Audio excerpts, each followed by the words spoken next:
Shalom peuple de Dieu, bienvenue au mercredi de la restauration.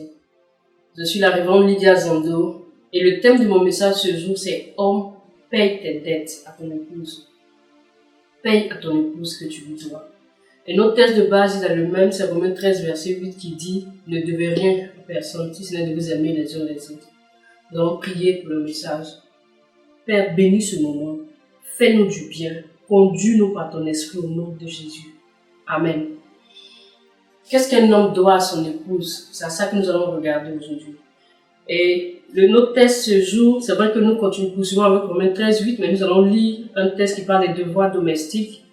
Et ce texte se trouve en Éphésiens 5 au verset 25 qui dit « Marie, aimez vos femmes comme Christ a aimé l'Église et s'est livré lui-même pour elle. » Amen. Donc Dieu demande aux maris d'aimer leurs femmes. Et ce jour, je voudrais expliquer ce que c'est que l'amour pour une femme. Quand une femme dit que son mari l'aime, elle veut voir au moins ces 4 choses que je vais citer dans la vie de son mari. Donc la première chose que son mari lui doit, c'est l'intégrité. L'intégrité, c'est être vrai. L'intégrité, c'est la probité, c'est-à-dire c'est la droiture. Donc la première chose, c'est l'intégrité. La seconde chose, c'est l'affection. L'affection, c'est l'attachement. La troisième chose qu'une femme veut voir dans son mari pour dire que son mari l'aime vraiment, c'est la sécurité. Sécurité sur le plan physique, sécurité sur le plan émotionnel, sécurité sur le plan financier. Et la quatrième chose que la femme veut voir, c'est la communication. Parce que la femme a un besoin vital de communication, un besoin vital de parler, un besoin vital d'être entendue. Donc nous allons prendre ces 4 choses, ces 4 éléments un par un, en commençant par l'intégrité. L'intégrité, c'est la motivation première à être conforme à qui on est réellement. L'intégrité, c'est ce que vous êtes quand personne ne vous voit, quand personne n'est là pour regarder, ce que vous faites, ce que vous êtes. C'est ce que vous êtes, ce que vous êtes prêt à défendre quand tout le monde regarde. L'intégrité, c'est ce qui qualifie un homme, c'est-à-dire, pour faire simple, on va dire un homme de parole, un homme qui est vrai. Un homme qui ne fait pas des promesses qu'il ne peut pas tenir. Un homme qui ne dit pas juste des choses pour contenter une femme ou pour paraître plus que ce qu'il n'est en réalité. Et c'est important parce que la femme a besoin d'avoir confiance en l'homme avec qui elle va vivre. Donc pour les célibataires, il est important que vous soyez vrai. Parce que si une femme déjà dans les fiançailles ne vous fait pas confiance, ça va fausser beaucoup de choses dans le mariage. Dernièrement, il y a un couple qui m'a appelé, c'était en début avril. Et le fiancé m'a appelé, il m'a dit que vraiment il a des problèmes. Je me demandé pourquoi. Il dit qu'il devait se marier en début avril, il n'a pas pu parce que son épouse lui mettait la pression. Il expliquait beaucoup de choses que je ne comprenais pas. Donc j'ai appelé la dame, j'ai dit mais qu'est-ce qui se passe? Elle me dit le monsieur devait venir faire la dot au début du mois d'avril, il n'est pas venu. Au milieu du mois d'avril, il devait se marier, le monsieur ne s'est pas présenté. Il n'a pas appelé, il ne s'est pas excusé, ses parents n'ont pas appelé. Qu'est-ce qui s'est passé? Il s'est fait passer pour ce qu'il n'était pas. Donc les parents ont monté les enchères. Ils ont fait une liste qui était très longue de pagnes, de tout ce que vous pouvez imaginer pour la dot. Le monsieur ne pouvait pas. Il ne s'est pas présenté. L'intégrité, c'est vous présenter tel que vous êtes. Si une femme vous aime, elle vous aimera tel que vous êtes. Vous n'avez pas besoin d'être ce que vous n'êtes pas, ou de dire ce que vous n'êtes pas. Parce que ça crée un problème de confiance. Mais le mariage doit être basé sur la confiance. Donc la première qualité d'un homme, ça doit être l'intégrité. Un homme de parole, parce que c'est la parole qui fait un homme, c'est important. La deuxième chose que vous devez à votre femme en tant que mari, c'est la sécurité. Bien aimé, quand on vient dans une maison, on ne le souhaite pas, mais quand des bandits viennent dans une maison, il faut qu'ils sachent qu'il y a une homme dans la maison. Il y a des hommes qui prennent la clé des choses quand il y a un bruit, c'est pas normal. Quand une femme est en train de marcher avec son fiancé, qu'il y a un problème dehors, le monsieur doit s'interposer pour protéger la femme. Ça rassure la femme. Donc les femmes ont besoin d'hommes qui sont téméraires, d'hommes qui sont courageux, qui sont audacieux, des hommes qui les protègent, des hommes qui sont prêts à se battre pour défendre la femme qu'ils aiment. C'est important. Donc assurez la protection physique de votre femme. Vous lui devez cela. La deuxième sécurité ici, donc je parlais de 3 sécurités, la sécurité sur le plan physique, sur le plan émotionnel. Et ça, je veux vraiment insister là-dessus. Beaucoup de femmes souffrent de comportements des fois suspects de leur mari. Il y a des hommes qui sont avec leurs épouses, le téléphone sonne, ils ne peuvent pas décrocher. Le téléphone sonne pour qu'ils décrochent, si jamais ils devaient le faire, il faut qu'ils aillent se mettre à 1000 lieues. Ça crée la suspicion dans le mariage. Ils sont avec leurs épouses, ils rencontrent des amis ou des ex-amis. Je dis ex parce que ça peut être une copine du monde, ou une femme qu'on a connue avant, celle avec qui on est maintenant. Et ils ne peuvent pas présenter l'épouse actuelle. Ça crée un problème.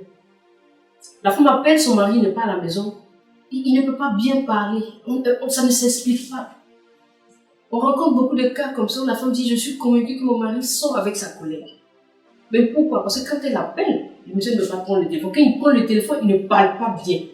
Mais il la rappelle qu'il est seul dans la voiture, chérie, bébé. Mais quand il est avec ses collègues, il ne peut pas bien parler. Et ça, c'est pas fait pour aider les couples.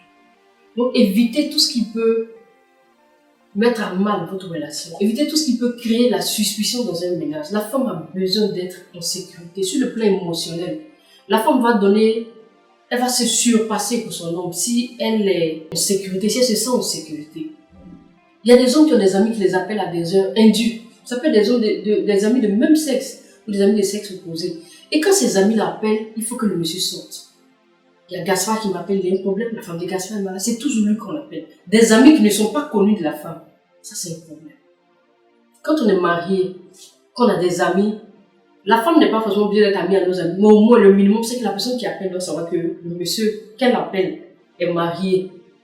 Et que pour faire bien, pour mettre tout le monde à l'aise, le minimum, c'est de passer un bonsoir à la femme. C'est de parler avec. C'est-à-dire, être couple ami serait vraiment l'idéal. Mais à défaut, au moins, s'amener la personne. Éviter d'appeler des gens des heures dues. Le monsieur dort, l'appelle, on le réveille, il se lève, il sort. Et après, quand on demande des explications, c'est un problème. Tu ne me fais pas confiance. Tu manques de sécurité. C'est pas un manque de sécurité. C'est pas toujours un manque de sécurité, j'allais dire. Donc, première chose, intégrité. Deuxième chose, sécurité physique, sécurité émotionnelle. Ensuite, sécurité financière. Toujours dans le deuxième point. Bien aimé, quand Dieu a créé la femme, il l'a emmenée vers un homme qui était dans un jardin. Et dans le jardin, il y avait de l'or, il y avait des diamants, il y avait de la nourriture, il y avait tout ce qu'il fallait pour assurer la pitance du couple. On ne se marie pas pour le blesser. On ne se marie pas pour devenir méconnaissable. Il y a des femmes, il y a une dame que j'ai rencontrée un jour, vraiment, elle avait vieilli de 50 ans, une dame que j'ai connue qui était coquette, qui n'était pas encore mariée. Elle a vieilli au-delà de son âge, c'est pas normal. On se marie pour devenir meilleur.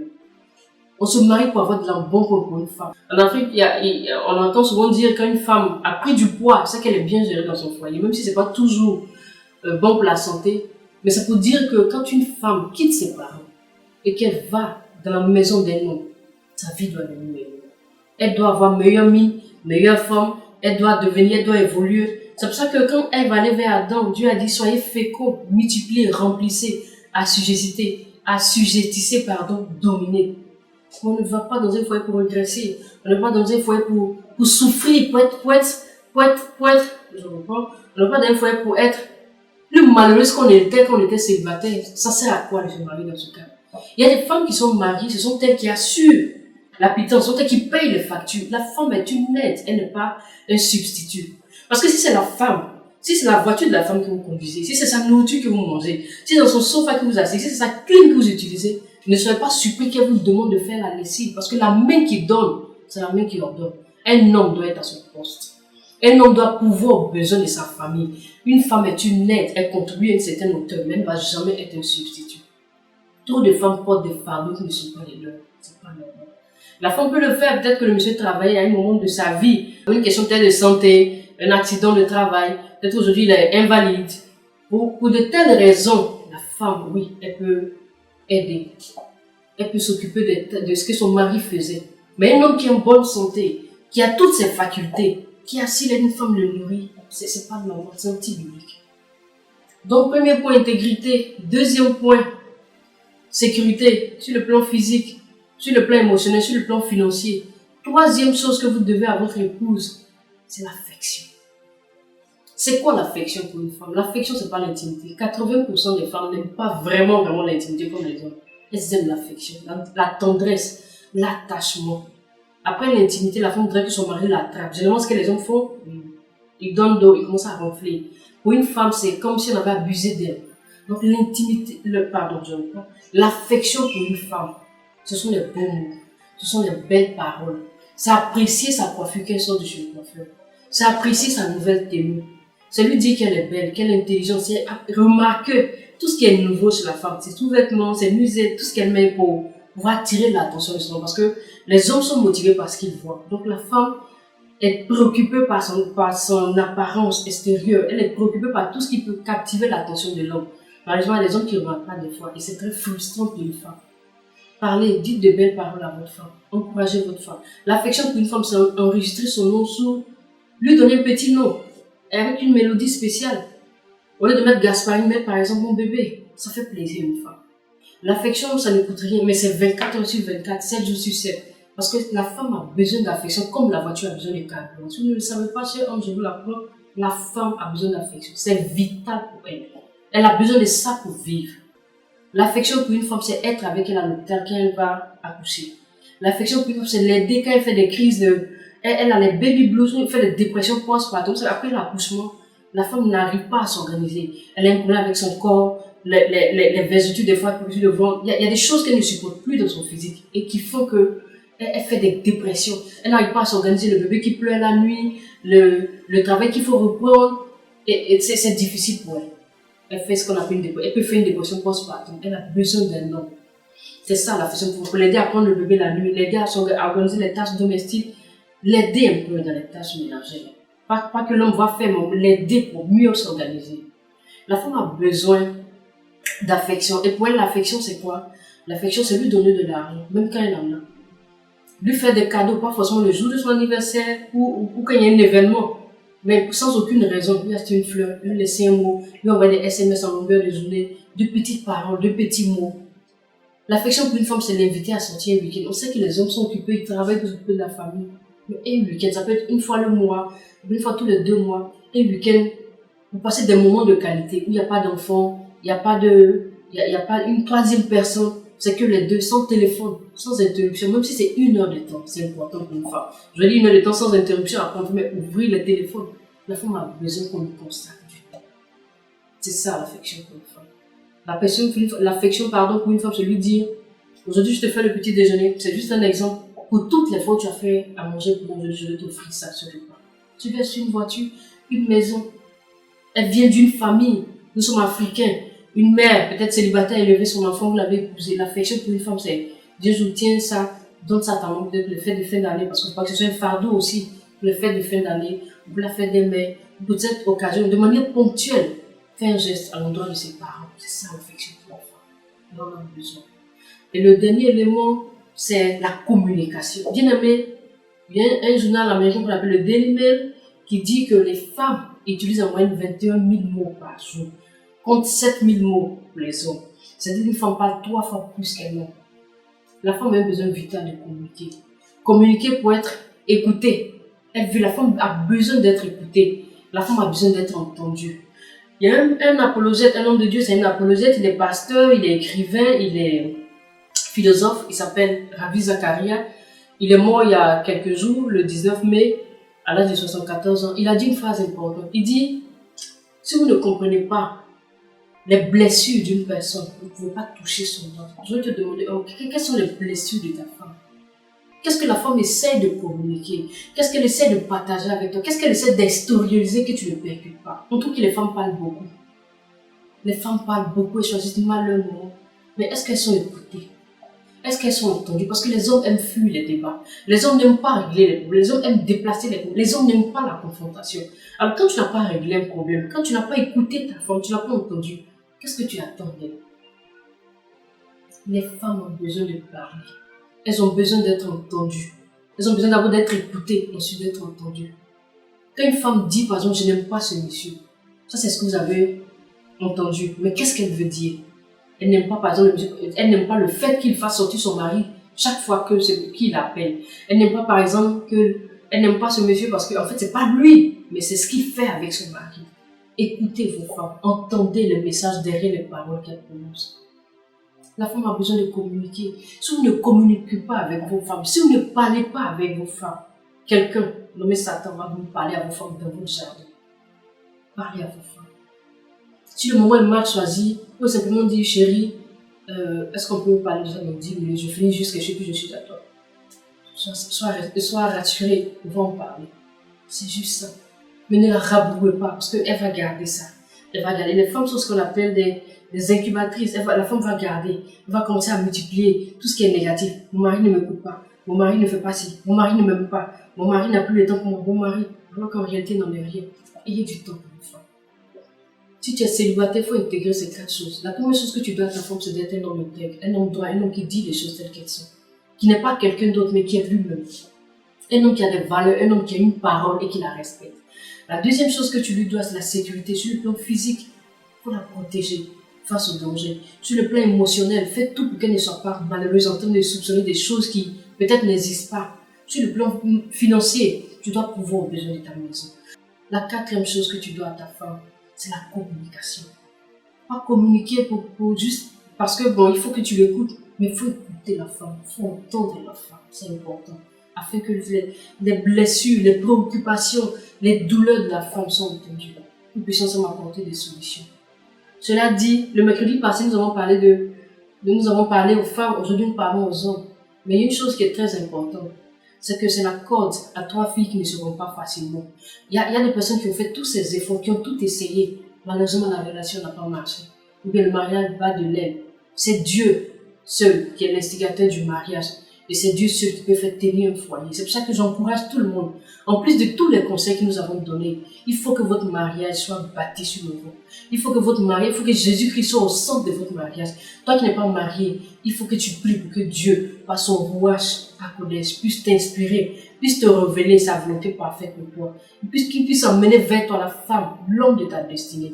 Toi qui es déjà marié, peut-être qu'aujourd'hui, la situation est telle que vraiment, tu as envie de sortir de cette situation, de ce mariage, j'allais dire. Je vais t'inviter avec moi maintenant à prier, invoquer le rouage à Kodesh. Nous sommes dans la semaine de la Pentecôte. Que le Saint-Esprit de Dieu vienne faire revivre, comme dans Ézéchiel 37, tout ce qui est mort dans ton mariage. Nous allons prier le Seigneur. C'est le seul sujet ce soir. Seigneur, en tant que célibataire, je ne veux pas me tromper. Parce que je vais vous dire une chose. Après avoir donné sa vie au Seigneur Jésus, le choix de votre conjoint est la chose la plus importante. Conjoint ou conjoint. Si vous manquez, si vous mariez à la mauvaise personne, si vous faites le mauvais choix, il y a 99% de chances que vous manquez le ciel. Parce que vous êtes en train de régler des problèmes de cœur, vous êtes en train de pleurer, en train de vous plaindre, en train de vous battre le temps de réaliser la tempête à son nom. Mais ce jour, cela ne sera pas votre partage au nom de Jésus. C'est pour ça qu'en tant que jeune, tu vas appeler Seigneur, conduis-moi vers la femme de ma destinée, vers l'homme de ma destinée. Toi qui m'as dit, Seigneur, je veux te confier mon mariage. Mon mariage bat de l'aile. Si ton mari ne bat pas d'aide, tu dis, Seigneur, il y a beaucoup de choses qui ne se passent pas comme je veux. Il y a beaucoup de choses que je n'avais pas comprises, que je n'avais pas percutées, que je viens de comprendre. J'envoie ton Saint-Esprit afin de faire de moi une épouse selon ta volonté. Une épouse selon ta volonté. Nous prions le Seigneur. Père, je vais te prier pour tous tes enfants qui veulent se marier. Je veux invoquer ton rouage à Kodesh, mon Dieu, afin qu'ils ne puissent pas faire le mauvais choix. Mais que les femmes que tu as prévues pour, les hommes que tu as prévus avant la fondation du monde, leur soient présentés, Seigneur. Ève a été présentée à Adam dans le jardin. Maintenant, je prie que toutes les Èves soient présentées à leur Adam dans le jardin, au nom de Jésus, pas en dehors du jardin, Seigneur.